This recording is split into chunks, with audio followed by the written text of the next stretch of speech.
Oke, Assalamualaikum warahmatullahi wabarakatuh. Kami dari kelompok 1, kita akan belajar mengenai tentang pembelajaran sejarah kebudayaan Islam dari kelas 7 SMP atau MTS semester 1. Pemateri kami itu ada 4. Yang pertama ada Mbak Nur Fitri Rahmawati, lalu yang kedua ada Mas Haidar Aswa, yang ketiga Mbak Nur Aini Ilmiah, dan saya sendiri Muhammad Fatani Musyafa. Oke, langsung saja ke materi yang pertama. Waktu kami persilahkan. Terima kasih. Assalamualaikum warahmatullahi wabarakatuh. Alhamdulillah kita bisa diberikan kesempatan untuk belajar kembali. Harapannya semoga teman-teman dimanapun berada diberikan kesehatan dan selalu dirahmati oleh Allah Subhanahu wa Ta'ala. Nah, di sini saya sebagai kelompok pertama, saya akan menjelaskan materi apa saja yang akan dijelaskan, yang harus dijelaskan pada anak kelas 7. Nah, di sini mencakup tentang dakwah Nabi, baik itu ada di Mekah maupun Madinah. Sebaiknya ini adalah hanya review ya. Jadi saya yakin teman-teman sudah paham semua secara keseluruhan, karena kemarin sudah berulang-ulang disampaikan materi sejarah kebudayaan Islam. Ya, jadi sifatnya di sini hanyalah materi umum ya. Oke. Jadi pertama yaitu dakwah Nabi di Mekah. Dakwah Nabi di Mekah itu kondisi Arab pra-Islam. Masa itu disebut dengan masa jahiliyah. Kenapa masa jahiliyah? Karena bukan berarti mereka di situ bodoh, tapi kejahiliannya itu dikarenakan mereka menyimpang dari ajaran yang diajarkan oleh Nabi Ibrahim. Nah, jadi seperti itu. Sebenarnya bangsa Arab di sini memiliki karakter-karakter yang positif seperti pemberani, loyal kepada pemimpin, cerdas, hafalannya kuat, ya, dan macam-macam. Tapi tetapi karakter itu terkikis oleh kejahilian mereka, sehingga mereka melakukan kebiasaan-kebiasaan buruk seperti minum arak, kemudian mabuk, berzina, dan lain-lain, merampok dan lain-lain. Itu seputar kondisi Arab di Makkah sebelum adanya Islam. Kemudian mencakup tentang pengangkatan Nabi Muhammad. Pada umur berapa Nabi diangkat menjadi Nabi? Nabi diangkat pada umur 40 tahun. Nah, 40 tahun Nabi diangkat, yaitu ketika Nabi sedang berkholwat di Gua Hira. Nah, seperti itu. Kemudian setelah Nabi menjadi Rasul, Nabi Muhammad SAW ini dijadikan Rasul. Beliau memiliki 2 cara dakwah. Yang pertama, beliau berdakwah dengan cara sembunyi-sembunyi. Ini dilakukan selama 3 tahun. Tapi sasaran beliau adalah keluarga-keluarga terdekat. Nah, kemudian setelah itu, baru setelah 3 tahun beliau diperintahkan oleh Allah untuk berdakwah secara terang-terangan. Nah, maka setelah itu baru beliau berdakwah secara terang-terangan. Kemudian sekarang membahas hambatan setelah beliau menjadi Nabi. Setelah menjadi Nabi, beliau dan pengikut-pengikutnya mendapatkan banyak sekali ancaman dan mara bahaya.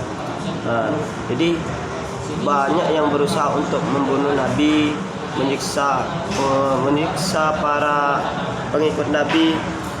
Bahkan diriwayatkan bahwasanya paman Nabi sendiri itu sering sekali untuk menaruh kotoran di depan rumah Nabi. Nah, sampai seperti ini. Ada yang menaruh kotoran, ada yang meludahi, ada yang selalu mencokoknya. Pokoknya bermacam-macam hambatan ketika Nabi pertama kali menjadi Nabi di Mekah. Kemudian meneladani perjuangan Nabi. Apa sih yang bisa diteladani dari perjuangan Nabi? Dari perjuangan Nabi kita dapat mengambil hikmah bahwasanya Nabi itu selalu membalas apapun itu perbuatannya dengan cara yang berakhlak atau dengan akhlakul karimah. Kemudian juga Nabi itu selalu berhusnudzon kepada Allah. apapun yang terjadi Nabi selalu berhusnudzon kepada Allah. Jadi kita sebagai umatnya harusnya berusaha sebisa mungkin untuk selalu berprasangka baik kepada Allah dan apapun yang terjadi. Kita harus menganggap ini adalah yang terbaik yang diberikan oleh Allah Subhanahu wa taala. Nah, kemudian selanjutnya yaitu dakwah Nabi di Madinah. Dari ke Mekah ke Madinah beliau hijrah. Nah, kemudian keadaan masyarakat sebelum Nabi hijrah. Di sana Madinah itu sudah memiliki kepercayaan sendiri-sendiri. Di Madinah kebanyakan itu orang menganut Yahudi, kemudian Nasrani, kemudian ada yang masih percaya kepada benda-benda dan kekuatan-kekuatan alam. Seperti itu kepercayaannya. Kemudian hijrah Nabi ke Madinah. Hijrah Nabi di Madinah ini dibagi menjadi 3 tahapan. Yang pertama yaitu umat Islam di sana hijrah secara sembunyi-sembunyi. Nah, jadi beberapa golongan disuruh untuk berangkat dahulu dengan cara sembunyi-sembunyi. Kemudian setelah itu barulah Sayyidina Umar itu berhijrah dengan cara terang-terang. Cegatlah aku siapapun yang mau mati. Kemudian selanjutnya barulah Nabi dan Abu Bakar itu berhijrah pada hari Jumat tanggal 16 Rabiul Awal. Nah, kemudian pola dakwah Nabi di Madinah. Nabi pertama kali datang ke Madinah, kemudian beliau mengubah nama Yasrib menjadi Madinatul Munawwarah, yang berarti kota yang penuh cahaya terang. Kemudian umat Islam yang ada di Madinah itu nanti disebut dengan kaum Ansor, dan masyarakat pendatang disebut dengan kaum Muhajirin. Kemudian Nabi juga membangun masjid yang berupa Masjid Quba, Masjid Madinah atau Masjid Nabawi. Dan di situ fungsi masjidnya tidak hanya sebagai tempat ibadah, tapi sebagai tempat belajar dan juga musyawarah, seperti itu. Nah, dari situ Nabi di Madinah itu membawa banyak perubahan. Nah, terus respon apa yang diberikan oleh orang Madinah dengan dakwah Nabi? Jadi respon yang diberikan oleh masyarakat Madinah atas datangnya Nabi Muhammad SAW, mereka menerima dengan baik. Karena apa? Karena mereka sudah lama menantikan pemimpin tunggal yang mana bisa menetralisir perpecahan di antara kedua suku yang ada di Madinah. Karena sering sekali terjadi pertikaian antara suku-suku di Madinah, maka di sana Nabi dijadikan sebagai pemimpin tunggal. Ya, mungkin itu sedikit dari saya. Kurang lebihnya mohon maaf, dan sekarangnya akan dilanjutkan oleh teman saya. Perkenalkan, nama saya Nur Fitri Rahmawati. Saya akan melanjutkan presentasi mengenai strategi dan juga metode pengajaran. Nah, kita ketahui bahwa istilah strategi itu berasal dari kata benda dan kata kerja dalam bahasa Yunani. Sebagai kata kerja, stratego berarti merencanakan. Strategi dapat diartikan suatu rencana, tindakan, metode, atau serangkaian aktivitas yang dirancang untuk mencapai tujuan pendidikan tertentu. Nah, sedangkan learning atau pembelajaran itu berasal dari kata belajar. Sedangkan kata belajar itu sendiri memiliki banyak arti. Jadi dapat disimpulkan bahwa learning strategi atau yang sering kita sebut dengan strategi pembelajaran itu merupakan suatu kegiatan perencanaan seorang pendidik dalam melaksanakan pembelajaran terhadap seorang peserta didik demi mencapai tujuan pendidikan. Nah, learning strategi ini di dalamnya mencangkup mengenai pendekatan, model, metode, dan juga teknik dalam pembelajaran. Langsung saja ke macam-macam learning strategi. Learning strategi ini ada beberapa macam. Yang pertama yaitu strategi pembelajaran ekspositori. Apa sih pembelajaran ekspositori itu? Jadi, pembelajaran ekspositori ini merupakan strategi pembelajaran yang menekankan strategi proses penyampaian materi secara verbal dari guru terhadap siswa dengan maksud agar siswa dapat menguasai materi pembelajaran secara optimal. Yang kedua yaitu ada strategi pembelajaran berbasis masalah. Nah, strategi pembelajaran berbasis masalah ini mengutamakan proses belajar di mana tugas guru hanya memfokuskan diri untuk membantu siswa mencapai keterampilan mengarahkan diri. Pembelajaran berdasarkan masalah, penggunaannya di dalam tingkat berpikir lebih tinggi, dalam situasi berorientasi pada masalah, termasuk bagaimana belajar. Yang ketiga yaitu ada strategi pembelajaran kontekstual atau yang disebut dengan CTL atau Contextual Teaching Learning. Nah, pembelajaran kontekstual ini merupakan suatu strategi pembelajaran yang menekankan pada keterkaitan antara materi pelajaran dengan dunia kehidupan nyata.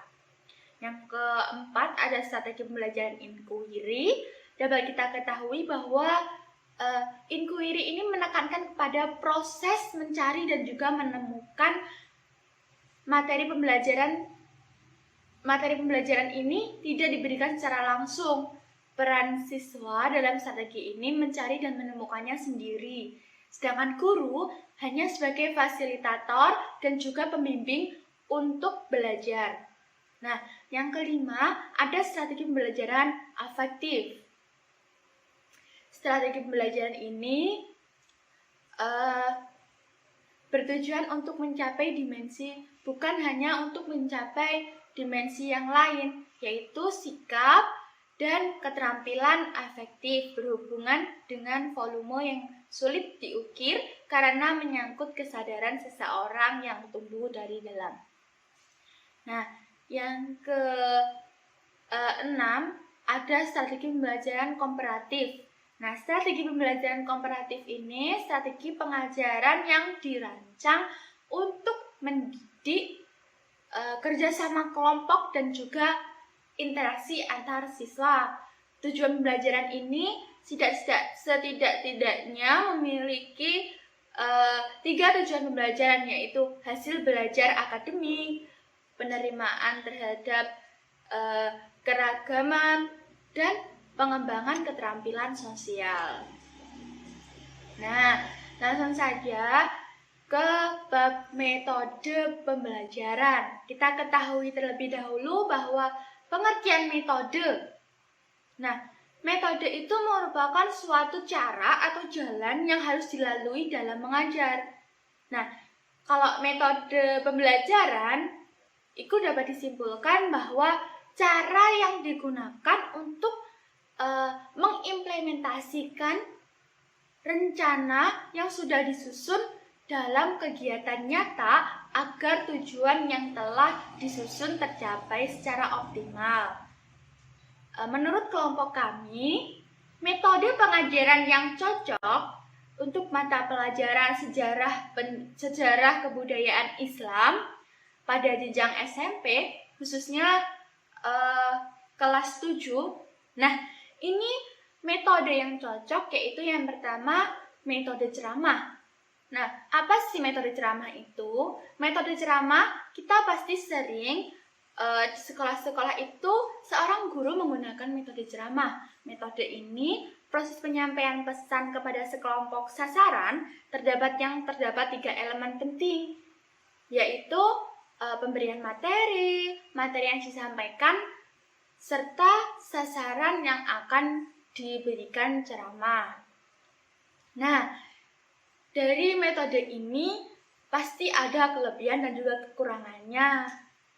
Untuk kelebihannya, yang pertama yaitu guru dapat menguasai seluruh arah kelas. Orientasi kelas sederhana, tidak terlalu banyak menggunakan media alat bantu pelajaran karena guru hanya menjelaskan di depan kelas. Dan metode ceramah ini dapat digunakan pada jumlah kelompok yang besar. Lalu metode diskusi kelompok. Nah, metode diskusi kelompok ini lebih mengarah pada adanya kegiatan saling tukar pendapat atau saling tukar pemikiran. Nah, di dalam metode diskusi kelompok ini pasti ada peran-peran yang harus dilaksanakan oleh kelompok diskusi. Peran itu apa saja? Ya, yang pertama ada peran pemimpin diskusi, yang kedua ada pembicara, ada peserta diskusi, dan penulis jalannya diskusi. Untuk kelebihan dan kelemahannya, di dalam metode diskusi kelompok ini, untuk kelebihannya yaitu menyadarkan anak didik bahwa masalah dapat dipecahkan dengan berbagai jalan dan bukan satu jalan. Untuk kelemahannya, untuk metode diskusi kelompok ini, informasinya terbatas dan dikuasai oleh orang-orang yang suka bicara saja. Lalu lanjut, menurut kelompok kami, metode yang tepat yaitu metode simulasi. Nah, metode simulasi ini merupakan suatu metode tiruan atau perbuatan yang hanya pura-pura saja. Nah, biasanya metode simulasi ini dapat berupa tentang role playing, psikodrama, sosiodrama, dan permainan. Jadi, metode ini merupakan metode mengajar yang mendramatisasikan suatu simulasi sosial yang mendukung suatu problem agar peserta didik dapat memecahkan masalah yang muncul dari suatu sosial. Untuk kelemahan dan kelebihannya, kita ketahui bahwa kelebihan dari metode simulasi ini pastinya menyenangkan, sehingga siswa selalu secara wajar terdorong untuk berpartisipasi. Untuk kelemahannya, yaitu pengalaman yang diperoleh di simulasi tidak selalu tepat dan sesuai dengan kenyataan. Nah, metode selanjutnya yaitu metode tanya jawab. Untuk metode tanya jawab ini merupakan metode yang sudah sangat umum dilakukan oleh pendidik.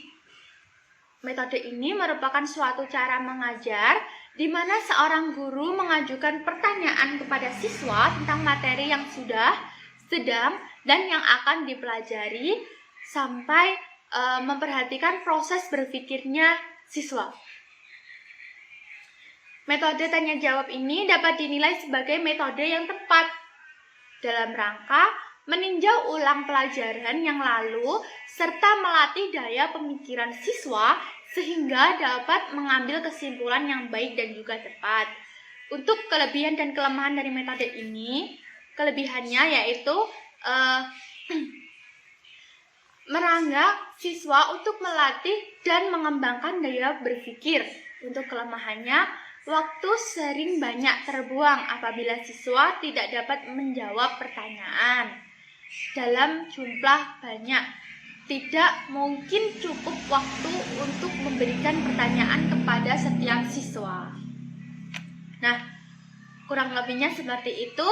Untuk materi selanjutnya mengenai media pembelajaran akan dilanjutkan oleh pemateri berikutnya. Terima kasih. Oke, perkenalkan nama saya Nur Ain Ilmia. Saya akan melanjutkan presentasi mengenai media pembelajaran. Apa sih media pembelajaran itu? Media sendiri berasal dari kata medium, yang berarti perantara atau pengantar sumber pesan. Untuk penerima pesan, beberapa ahli mendefinisikan media pembelajaran adalah teknologi pembawa pesan yang dimanfaatkan untuk keperluan pembelajaran. Ada pula yang berpendapat bahwa media pembelajaran adalah sarana fisik untuk menyampaikan isi atau materi pembelajaran seperti buku, film, video, dan lain-lain. Pada masa Rasulullah SAW, agama Islam dikembangkan oleh Nabi Muhammad dengan media utama berupa perilaku dan perbuatan beliau, dengan selalu menunjukkan sifat terpuji dalam kehidupan. Hal ini terdapat dalam surat Al-Ahzab ayat 21 yang berbunyi, A'udzu billahi minasyaitonir rajim. Bismillahirrahmanirrahim. Laqad kana lakum fi rasulillahi uswatun hasanah liman kana yarjullaha wal yawmal الآخرة وذكر الله كثيرا. Yang artinya, sesungguhnya telah ada pada diri Rasulullah itu suri tauladan yang baik, yaitu bagi yang mengharap rahmat Allah, dan pada hari kiamat dia banyak menyebut Allah. Dari pengertian media dan sejarah Nabi di atas, dapat dikaitkan dengan proses pembelajaran. Guru dalam pelaksanaan pembelajaran hendaknya selalu menggunakan media agar siswa lebih giat dan termotivasi untuk belajar serta tujuan pembelajaran dapat tercapai secara maksimal. Macam-macam media yang dapat digunakan untuk pembelajaran SKI kelas 7 yakni 1. Media papan tulis, 2. Media PowerPoint animation, 3. Media animasi pembelajaran, 4. Media audio dan video.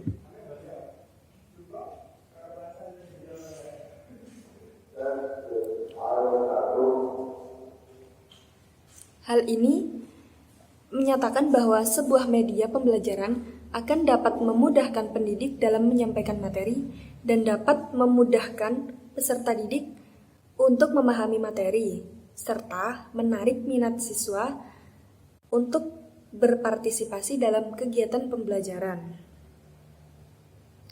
Dari pengertian tersebut dapat diketahui bahwa pembelajaran SKI berisi tentang cerita-cerita panjang dan detail tentang masa lalu umat Islam terdahulu. Terima kasih.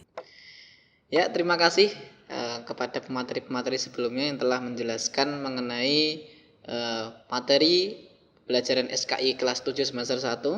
Lalu ada metode dan strategi yang digunakan, dan materi yang ketiga mengenai media yang digunakan.